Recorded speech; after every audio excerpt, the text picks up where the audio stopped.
تو صحیح یہ ہماری بدعمالیاں ہے کہ کل سے زمین ہمیں چھکتا رہتی ہے،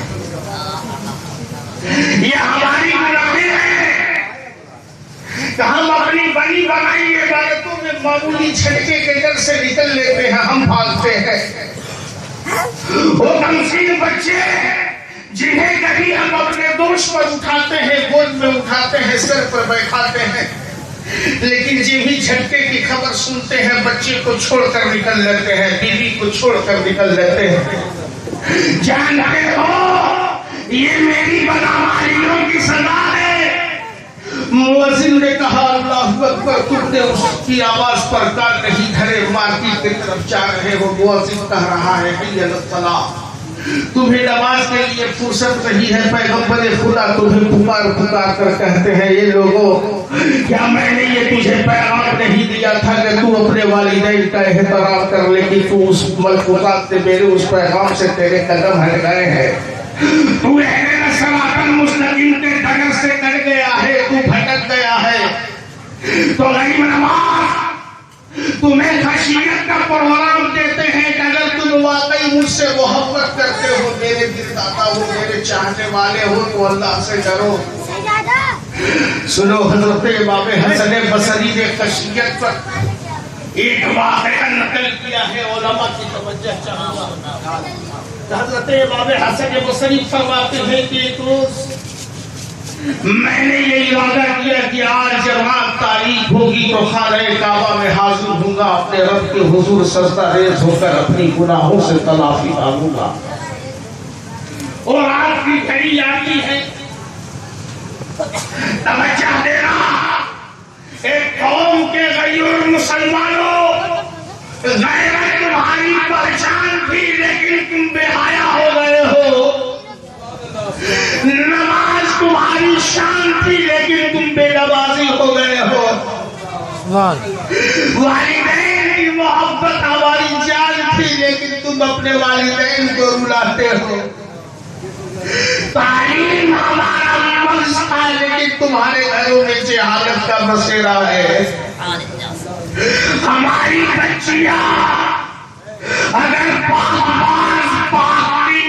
پاکیزہ کردار ہو، ان کی ضمانت ہاتھیے کون لے لے کہ جس کے پاس 3 بچی ہو اس پر میری شفاعت، لیکن گھر کا معاشرہ ایسا بگڑ گیا ہے کہ ہم کہے جاتے ہیں مسلمان، لیکن کردار میں ایمان کا نور نہیں۔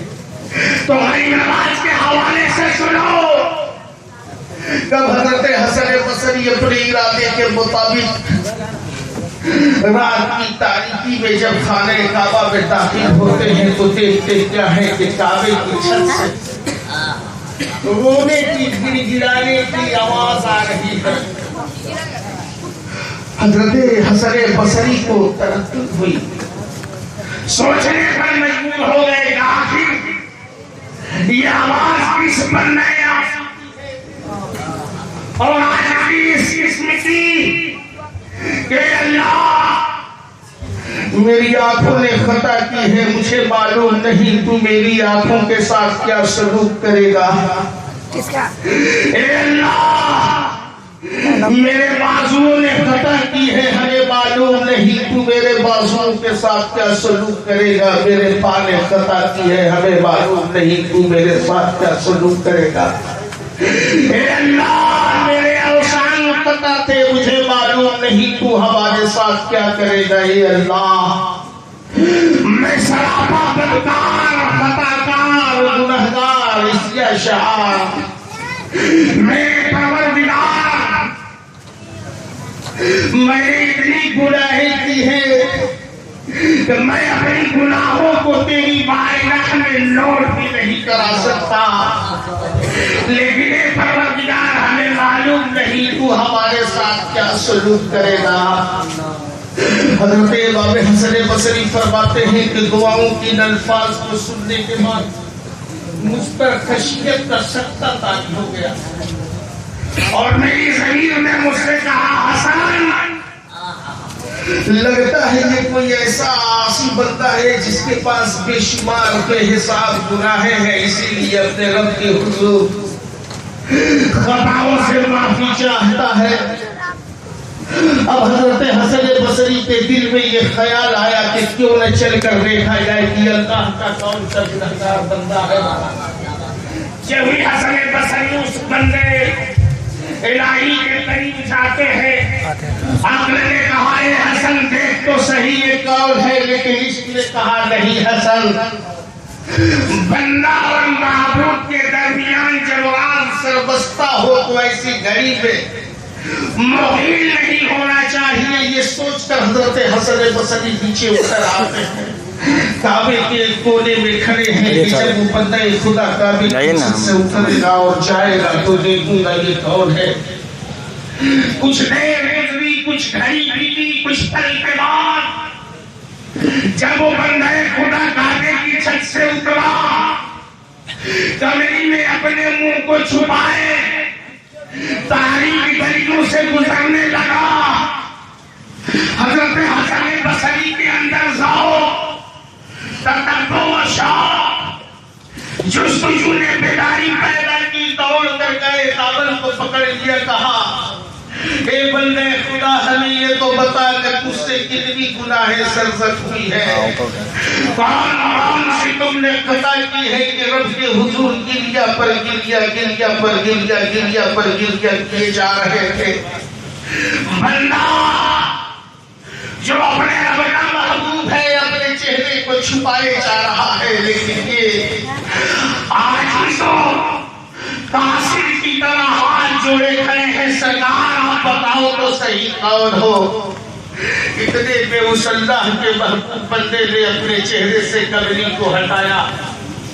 حضرت حسن بصری اب یہ نہیں پوچھ رہے ہیں آپ کون، بلکہ حسن بصری نے اپنے سر سے بابا اتارا، اس نوجوان شہزادے کے قدموں پر رکھ دیا اور کہا سرکار آپ کو امام حسین ہے۔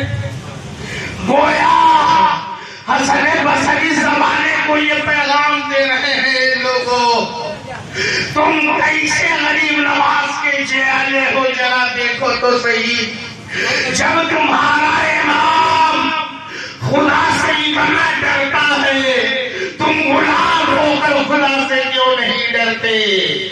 تو سنو، اپنے جستجو میں، اپنی ذوق و شوق میں سجدے کا نور پیدا کرو۔ جب تم مومن صالح بن جاؤ گے تو تمہاری جان سے زیادہ قریب ہادی کونین دکھائی دیں گے۔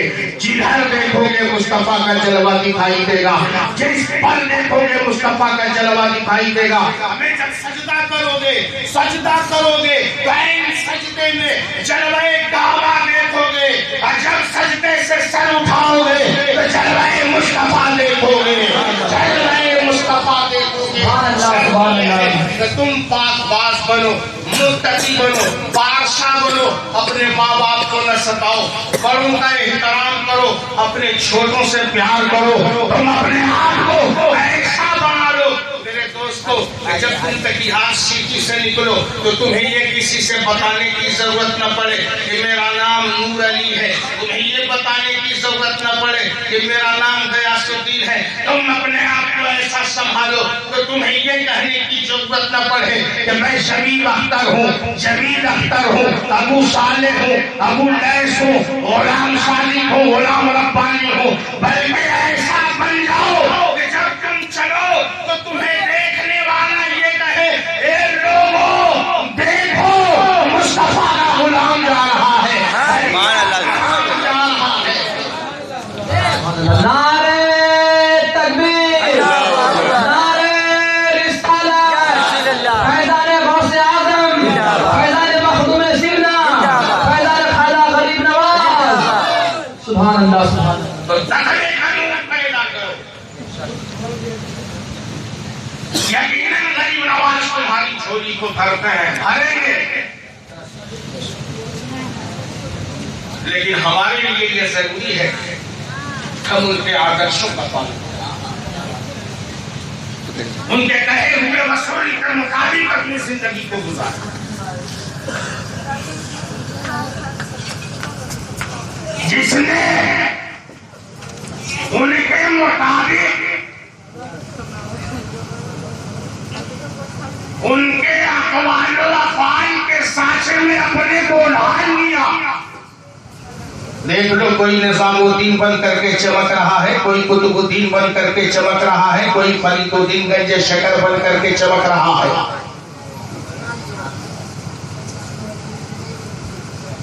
یہ جو چمک رہے ہیں حضرت سرکار پنڈوا نے اپنی چمک اگر کسی سے لیا تو آئینہ ہند سے لیا, آئینہ ہند نے جو لیا چراغ ہند سے لیا, چراغ ہند نے جو لیا وہ محبوب الہی سے لیا, محبوب الہی نے جو لیا وہ بابا قطب الدین بابا فرید سے لیا, فرید نے جو لیا وہ بابا قطب سے لیا, قطب الدین نے جو لیا وہ غریب نواز سے لیا, غریب نواز نے جو لیا وہ عثمان ہارونی سے لیا. ایک کے بعد دیگر سر بائی سر یہ آگے بڑھتے گئے, اپنے بڑے سے لیتے گئے, آگے بڑھتے گئے, اپنے بڑے سے لیتے گئے. آخر انہوں نے مصطفیٰ جان رحمت سے لیا اور لیا مصطفیٰ جان رحمت نے انہیں دیا اور اس ڈھنگ سے دیا کہ جب آنکھیں پاکیزہ ہو, کردار میں نور ہو, تو ایسا نہیں کہ جلوہ مصطفیٰ دیکھنے کے لیے تمہیں مدینہ جانے کی ضرورت ہو. اگر تم کرنے میں جاؤ گے تو وہاں بھی مصطفیٰ تمہیں دکھائی دیں گے, اگر بصرہ میں جاؤ گے تو وہاں مصطفیٰ تمہیں دکھائی دیں گے, اگر بغداد میں آؤ گے تو وہاں حبیب خدا دکھائی دیں گے, سنجر میں جاؤ گے تو وہاں حبیب خدا دکھائی دیں گے, محبوب الہی میں جاؤ گے تو وہاں حبیب خدا دکھائی دیں گے, مہرولی شریف جاؤ گے تو حبیب خدا دکھائی دیں گے, اعلیٰ حضرت کے قریب جاؤ گے تو حبیب خدا دکھائی دیں گے, خانقاہ کی غوثیہ میں جاؤ گے تو حبیب خدا دکھائی دیں گے, دربار کے علی میں جاؤ گے تو حبیب خدا دکھائی دیں گے. جہاں جاؤ گے جلوہ مصطفیٰ دکھائی دے گا, سامنے خواجہ دکھیں گے, پش پردہ مصطفیٰ دکھیں گے, کہیں نظام الدین دیکھیں گے, پش پردہ سید المرسلین دیکھیں گے, کہیں قطب الدین دیکھیں گے, پش پردہ سید المرسلین دیکھیں گے. اس کی وجہ یہ ہے کہ رب تبارک و تعالیٰ نے اپنے محبوب کو مومنوں کے جان سے زیادہ قریب کر دیا ہے. اب اجمیر میں جلوہ مصطفیٰ, بغداد میں جلوہ مصطفیٰ, دلی میں جلوہ مصطفیٰ, ماہرہ میں جلوہ مصطفیٰ, پیارا تیغ میں جلوہ مصطفیٰ, خانقاہ فردوسیہ میں جلوہ مصطفیٰ, ہر جگہ جلوہ مصطفیٰ, نگر نگر جلوہ مصطفیٰ, ڈگر ڈگر جلوہ مصطفیٰ, قصبہ قصبہ جلوہ مصطفیٰ, دریا دریا جلوہ مصطفیٰ, شہر شہر جلوہ مصطفیٰ, کوچہ کوچہ جلوہ مصطفیٰ. اور اس ڈھنگ سے لم یات نظیرو کفی نظرین مثلے تم شد پیدا جانا. اے حبیب خدا آپ کا جلوہ نظام الدین میں ہے, نظام الدین کا کوئی جواب نہیں. اے حبیب خدا آپ کا جلوہ قطب الدین میں ہے, قطب الاقطاب کا کوئی جواب نہیں. اے حبیب خدا آپ کا جلوہ فرید الاسلام میں ہے, فرید الدین کا کوئی جواب نہیں. اے حبیب خدا آپ کا جلوہ آئینہ ہند میں ہے, آئینہ ہند کا کوئی جواب نہیں. اے حبیب خدا آپ کا جلوہ تیغ علی میں ہے, تیغ علی کا کوئی جواب نہیں. اے حبیب خدا آپ کا جلوہ نقی رضا خان میں ہے, نقی رضا کا کوئی جواب نہیں. اے حبیب خدا آپ کا جلوہ احمد رضا خان میں ہے, احمد رضا کا کوئی جواب نہیں. اے حبیب خدا آپ کا جلوہ مصطفیٰ رضا خان میں ہے, مصطفیٰ رضا کا کوئی جواب نہیں. اے حبیب خدا آپ کا جلوہ خواجہ اعظم میں ہے, خواجہ اعظم کا کوئی جواب نہیں. اے حبیب خدا آپ کا جلوہ غوث اعظم میں ہے, غوث اعظم کا کوئی جواب نہیں. اے حبیب خدا آپ کا جلوہ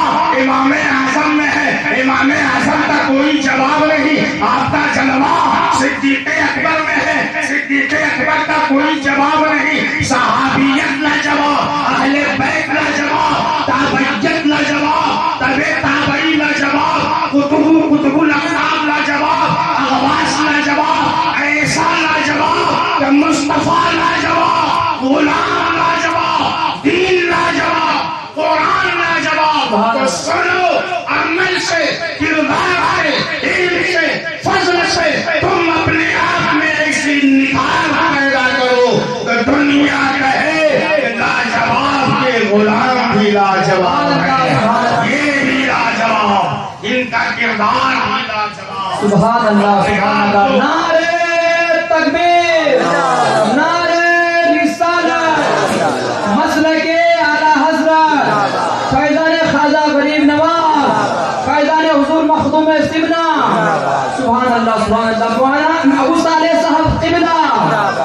سبحان اللہ سبحان اللہ. لاجواب بن کر کے رکھے.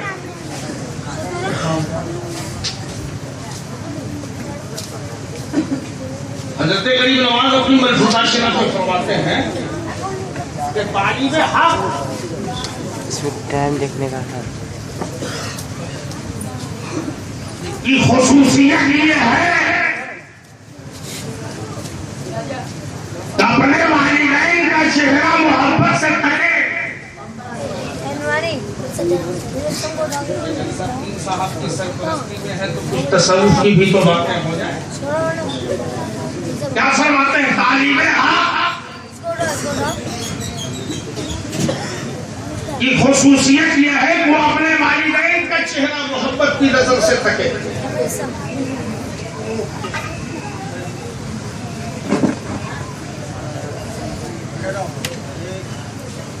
فرماتے ہیں کہ اس شخص پر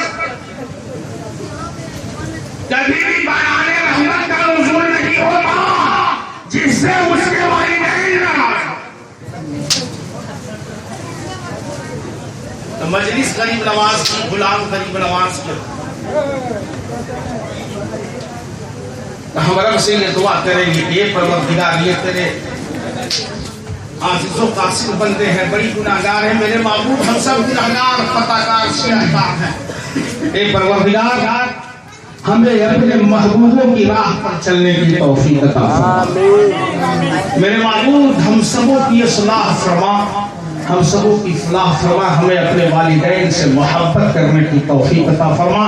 پروردگار عالم تو فضل کرنے والا ہے، فضل فرما، کرم کرنے والا ہے، کرم فرما. وآخر دعوانا الحمدللہ.